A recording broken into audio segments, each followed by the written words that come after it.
Hello friends, स्वागत है आपका अपनी YouTube channel state knowledge TV Hindi में। जी हाँ, हरियाणा सरकार की तरफ से 4 बड़ी अपडेट आई है आप सभी के लिए। आज 4 बड़ी घोषणाएं की गई हैं। 4 फरवरी को रात 7 बजे जान लेते हैं इनके बारे में संपूर्ण जानकारी। आगे भी आप हरियाणा सरकार की हर घोषणा या हरियाणा के हर शहर गांव की हर खबर जानना चाहते हैं तो स्टेट नॉलेज टीवी हिंदी को सब्सक्राइब जरूर कर लीजिएगा। और यदि आपने सब्सक्राइब कर लिया है, इस वीडियो को ज्यादा से ज्यादा शेयर कीजिएगा। सबसे पहली और बड़ी अपडेट आई है मौसम विभाग की तरफ से। आज 4 फरवरी रात को और कल 5 फरवरी सुबह 8:30 बजे तक। 8:30 बजे के बाद का भी पूर्वानुमान जानेंगे। पहले जान लेते हैं 8:30 बजे से पहले का पूर्वानुमान है। आज 4 फरवरी रात को हरियाणा के कई जिलों में बूंदाबांदी देखने को मिल सकती है। वो जिले हैं पंचकुला, अंबाला, यमुनानगर, करनाल, पानीपत, सोनीपत, गुरुग्राम, फरीदाबाद, पलवल और मेवात नू। इन जिलों में आज रात्रि को बूंदाबांदी हो सकती है। 20 से लेकर 30 किलोमीटर प्रति घंटे की रफ्तार से हवाएं भी चल सकती हैं और साथ में बादलवाही रहेगी। इसके साथ इन जिलों को छोड़कर जो अन्य जिले हैं उनमें भी जो बारिश होने की संभावना है वो 10 से लेकर 15% के बीच बनी रहेगी, लेकिन ज्यादा संभावना केवल बादलवाही ही रहने की है। वो जिले हैं सिरसा, फतेहाबाद, हिसार, भिवानी, कुरुक्षेत्र, कैथल, जींद, रोहतक, चरखी दादरी, झज्जर, रेवाड़ी और महेंद्रगढ़। इन जिलों में ज्यादा संभावना केवल बादलवाही की है और इन जिलों में हवाओं की गति 10 से लेकर 15 किलोमीटर प्रति घंटे की रफ्तार के बीच हवाएं भी चलने वाली है और 10 से लेकर 15% के बीच ही जो बारिश होने की संभावना बनी रहेगी। वहीं 5 फरवरी सुबह 8:30 बजे तक हरियाणा के पंचकुला, अंबाला, यमुनानगर, कुरुक्षेत्र और करनाल में संभावना बनी रहेगी। हल्की फुल्की बादलवाई के साथ साथ हल्की फुल्की फुहार के रूप में बूंदाबांदी हो सकती है। ज्यादातर संभावना बादलवाई की है, लेकिन कुछ एक स्थानों पर हल्की फुहार के रूप में बूंदाबांदी हो सकती है। बाकी जो बच गए जिले वो सूखे रहेंगे सुबह 8:30 बजे तक, 12 बजे के बाद और कल 5 फरवरी सुबह 8:30 बजे तक। अब जान लेते हैं 8:30 बजे के बाद किस जिले में कैसा मौसम रहने वाला है। वही 5 फरवरी को 8:30 बजे के बाद हरियाणा के 11 जिलों में मौसम में बदलाव रहने वाला है।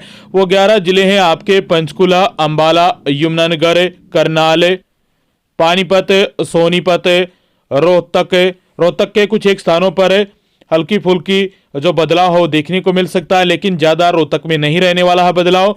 झज्जर, गुरुग्राम, फरीदाबाद, पलवल और मेवात नू, इन जिलों में 25% के आसपास बूंदाबांदी होने की संभावना है और साथ में बादलवाही रह सकती है। बाकी सभी जिले सूखे रह सकते हैं कल 5 फरवरी 8:30 बजे के बाद। तो ये पूर्वानुमान रहने वाला है मौसम विभाग के अनुसार।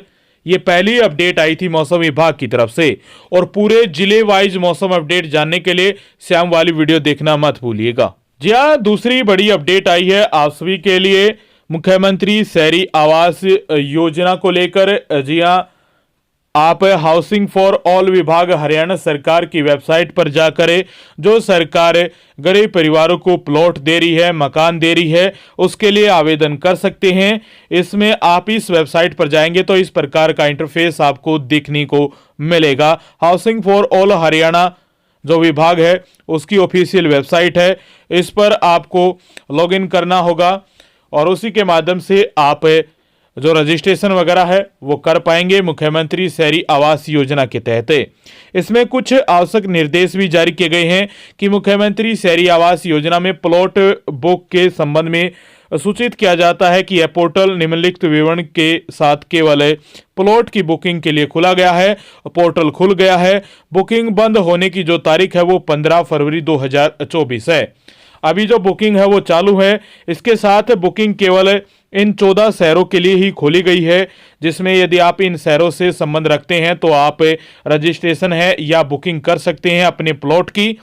चरखी दादरी, गोहाना, सिरसा, झज्जर, फतेहाबाद, जगाधरी, सपीदो, पिंजौर, रोहतक, रेवाड़ी, महेंद्रगढ़, करनाल, पलवल और जुलाना, इन 14 शहरों में बुकिंग के लिए प्लॉट बुकिंग के लिए जो पोर्टल है वो खुल गया है। तो आप कॉमन सर्विस सेंटर के माध्यम से आसानी से मुख्यमंत्री शहरी आवास योजना के तहत बुकिंग कर सकते हैं। इसमें कुछ राशि भी देनी होगी आपको पहले बुकिंग के लिए, तो वो भी आपको जमा करवानी होगी, भुगतान है वो करना होगा। उसके बाद ही आपका जो रजिस्ट्रेशन है वो कंप्लीट हो पाएगा, बुकिंग है आपकी कंप्लीट हो पाएगी। यदि आप इन शहरों से संबंध रखते हैं तो आसानी से आप इन शहरों में बुकिंग कर सकते हैं। अन्य शहरों के लिए भी खुलेगी, लेकिन पहले 14 शहरों के लिए जो बुकिंग है वो हरियाणा सरकार की तरफ से शुरू की गई है मुख्यमंत्री शहरी आवास योजना को लेकर। तो आप सभी के लिए दूसरी बड़ी अपडेट आई थी, हरियाणा सरकार की तरफ से बुकिंग अब शुरू हो गई है। इन 14 शहरों के लिए बुकिंग आप कर सकते हैं प्लॉट के लिए। तीसरी बड़ी अपडेट आई है, हरियाणा कौशल रोजगार निगम में तैनात कर्मियों को हटाने का एक आदेश जारी किया गया है। बता दें कि 31 मार्च 2022 से पहले HKRNL में तैनात कर्मियों को हटाने के आदेश आए हैं। पब्लिक हेल्थ में मच गई है खलबली। 31 मार्च 2022 से पहले हरियाणा कौशल रोजगार निगम में तैनात कर्मचारियों को हटाने के आदेश से पब्लिक हेल्थ में खलबली मच गई है। मुख्य अभियंता की ओर से जारी लेटर में 28 फरवरी तक चयनित कर्मचारियों को हर हाल में बाहर करने की सख्त हिदायत दी गई है। यह कार्रवाई रोहतक से चंडीगढ़ मुख्यालय पहुंची शिकायत पर की जाने की तैयारी है, जिसमें बताया गया है कि बार बार रिमाइंडर दिए जाने के बावजूद ये कर्मचारी वर्किंग मोड में आज तक नहीं आ रहे हैं। पब्लिक हेल्थ विभाग के रोहतक में 3 डिवीजन है। इनमें 100 से अधिक कर्मचारी को वर्ष 2022 से 31 मार्च तक हरियाणा कौशल रोजगार निगम के तहत काम पर रखा गया था। ये कर्मचारी महम, कलानौर, सापला आदि स्थित अलग अलग कार्यालयों में अलावा जालंधर बूस्टर पर तैनात है। इसमें एक ही परिवार से 2 कर्मचारी भी शामिल हैं, जो बारी बारी अथवा एक ही हाजिरी बजाता है। संबंधित अधिकारियों की ओर से सख्ती के बाद भी व्यवस्था अभी तक नहीं बदल पाई है, लिहाजा मामला चंडीगढ़ मुख्यालय पर अभी पब्लिक हेल्थ विभाग के मुख्य अभियंता के संज्ञान में ला दिया गया है।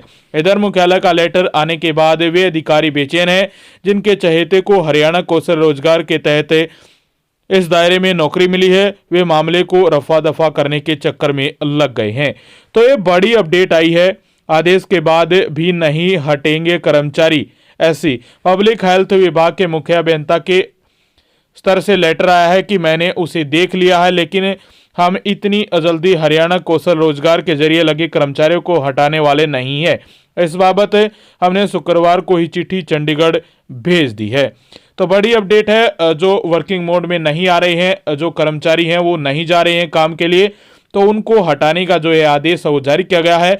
लेकिन कुछ समय मिल सकता है उनको, यदि वो काम करने चले जाते हैं तो उनको नहीं हटाया जाएगा। यदि नहीं जाते हैं तो जल्द ही एक नया आदेश के साथ हरियाणा कौशल रोजगार निगम में तैनात कर्मियों को हटाने का एक बार फिर से आदेश जारी किया जाएगा। तो तीसरी बड़ी अपडेट थी आप सभी के लिए। वहीं चौथी अपडेट में आप सभी के लिए 4 खबरें हैं। पहली है, सुपर 100 परीक्षा 6 को और 22 जिलों में 142 सेंटर हैं, 38,000 से ज्यादा परीक्षार्थी। परीक्षा शुरू होने से 1 घंटा पहले मिलेगी एंट्री, प्रवेश पत्र को सत्यापित कराकर ही लाएं। बता दें कि मेधावी विद्यार्थियों को फ्री कोचिंग देने के लिए सुपर 100 योजना की लेवल 1 की परीक्षा 6 फरवरी को होगी। इसके लिए प्रदेश भर में 119 खंडों में 142 परीक्षा केंद्रों का गठन कर दिया गया है। लेवल 1 की परीक्षा आगामी 6 फरवरी को होगी, यानी परसों होने जा रही है। विद्यालय प्रमुख को परीक्षा केंद्र का अधीक्षक नियुक्त किया गया है। प्रदेश भर में 38,202 विद्यार्थी परीक्षा में भाग लेंगे। जी हाँ, ये बड़ी अपडेट आई थी। चौथी अपडेट में पहली बड़ी खबर थी आप सभी के लिए, जो आपको एडमिट कार्ड मिला है वो सत्यापित करवा के ही लाना है। और विद्यार्थियों के लिए जरूरी निर्देश वो जारी किए गए हैं कि परीक्षा सुबह 11:30 बजे से लेकर दोपहर 1:30 बजे तक परीक्षा चलेंगी। समय से 1 घंटा पहले यानी प्रातः 10:30 बजे तक पहुंचना होगा विद्यार्थियों को। गलत उत्तर के 1 अंक कटेगा। एडमिट कार्ड सत्यापित होना जरूरी है और संस्थान द्वारा जारी किया गया एडमिट कार्ड ही लेकर आना होगा। तो ये चौथी अपडेट में पहली और बड़ी खबर आई थी आप सभी के लिए। इसके साथ चौथी अपडेट में दूसरी खबर है, नवोदय विद्यालय की प्रवेश परीक्षा 10 फरवरी को होगी। जवाहर नवोदय विद्यालय की कक्षा 9वीं और 11वीं में प्रवेश के लिए जिन उम्मीदवारों ने ऑनलाइन आवेदन किया था, उसकी प्रवेश परीक्षा 10 फरवरी को होने जा रही है। इसके लिए रोल नंबर है, एडमिट कार्ड है, समिति की वेबसाइट है नवोदय .gov.in से डाउनलोड किए जा सकते हैं। अतः सभी अभ्यर्थी अपने रोल नंबर समय से निकाल ले ताकि परीक्षा के दिन किसी भी अभ्यर्थी को असुविधा न हो। किसी भी प्रवेश पत्र में त्रुटि संबंधित जवाहर नवोदय विद्यालय सगा करनाल में कार्य दिवस में प्रातः 10 बजे से लेकर दोपहर 1 बजे तक संपर्क कर सकते हैं। तो चौथी अपडेट में आप सभी के लिए दूसरी बड़ी खबर आई थी। इसके साथ चौथी अपडेट में तीसरी बड़ी खबर आई है। नए शैक्षणिक स्तर से पहले कक्षा पहली से 8वीं के विद्यार्थियों को मिलेंगी किताबें। 1 अप्रैल से नया शैक्षणिक स्तर शुरू होने जा रहा है। 2024-25 को लेकर स्कूलों को वर्तमान विद्यार्थी संख्या से 5% ज्यादा भेजनी होंगी मांगे। सरकारी स्कूलों में विद्यार्थियों को नए शैक्षणिक स्तर में समय से पुस्तकें मिल सकेंगी। इसके लिए शिक्षा निदेशालय ने मौलिक शिक्षा अधिकारियों को स्कूलों में पढ़ने वाले पहली से 8वीं तक के विद्यार्थियों का डाटा उपलब्ध करवाने के निर्देश जारी किए हैं। नए शैक्षणिक स्तर में समय पर विद्यार्थियों के लिए पुस्तकों की छपाई की जा सकेगी और मौलिक शिक्षा विभाग को विद्यार्थियों की संख्या का डाटा भेजना होगा। यानी पहले ही आपकी जो पुस्तकें हैं वो छपने जा रही हैं, इसको लेकर डाटा मांगा गया है। और नए शैक्षणिक स्तर से पहले ही यानी 1 अप्रैल से पहले ही आपको पुस्तकें मिल जाएंगी। इस बार 2024-25 का जो नया शैक्षणिक स्तर शुरू होने जा रहा है 1 अप्रैल 2024 से, उससे पहले ही पहली से लेकर 8वीं तक के विद्यार्थियों को जो पुस्तकें हैं वो सरकारी स्कूलों में मुहैया करवा दी जाएगी सरकार की तरफ से, शिक्षा निदेशालय की तरफ से। इसके साथ चौथी अपडेट में चौथी ही बड़ी खबर आई है। ये आई है पानीपत से। नगर निगम के सीवर खत्म हो गए हैं, अब कार्यालय में आना पड़ेगा। 1070 ने प्रॉपर्टी आईडी की त्रुटि कराई ठीक और 1138 ने टैक्स भरा। बता दें कि अंतिम दिन 47 ने गलतियां सही कराई और 84 ने भरा टैक्स। नगर निगम के शहर में लग रहे सीवर अब खत्म हो गए हैं। आगे सीवर लगाने का शनिवार शाम तक कोई नया शेड्यूल जारी नहीं किया गया। वहीं इसलिए अब शहरवासियों को अपनी प्रॉपर्टी आईडी की गलतियां सही कराने और स्वयं सत्यापित करने के लिए निगम कार्यालय में ही आना पड़ेगा। शहर में 26 जनवरी से शनिवार तक 9 दिन अलग अलग जगहों पर लगे शिविरों में 1070 शहरवासियों ने अपनी प्रॉपर्टी आईडी की गलतियां सही करवाकर रिकॉर्ड अपडेट करवाया। तो यदि आप अभी प्रॉपर्टी आईडी को ठीक करवाकर अपना रिकॉर्ड को अपडेट करवाना चाहते हैं और आप पानीपत से थे, जो आपका नगर निगम के शहर में जो सीवर लगाए जा रहे थे अब वो नहीं लगने वाले हैं और आप निगम के कार्यालय में ही जाना होगा। अब आपको वहीं से आपकी जो प्रॉपर्टी आईडी है उसको अपडेट किया जा सकेगा, उसकी त्रुटियों को ठीक किया जा सकेगा और जो भी काम है अब आपके जो सीवरों में हो रहे थे अब वो आपके काम सारे कार्यालय में होंगे। तो ये बड़ी अपडेट आई थी पानीपत से। ये 4 बड़ी अपडेट थी। आगे भी आप हरियाणा सरकार सीएमओ हरियाणा की हर घोषणा, फैसले, नियम, निर्देश, आदेश, योजना, सूचना, निर्णय की जानकारी रोजाना जानना चाहते हैं या हरियाणा सरकार के हर गाँव, शहर, ब्लॉक, तहसील, जिले की हर खबर जानने के लिए या हरियाणा सरकार के हर डिपार्टमेंट, विभाग, बोर्ड, कॉरपोरेशन, निगम की हर खबर के लिए स्टेट नॉलेज टीवी हिंदी को सब्सक्राइब जरूर कर लीजिएगा।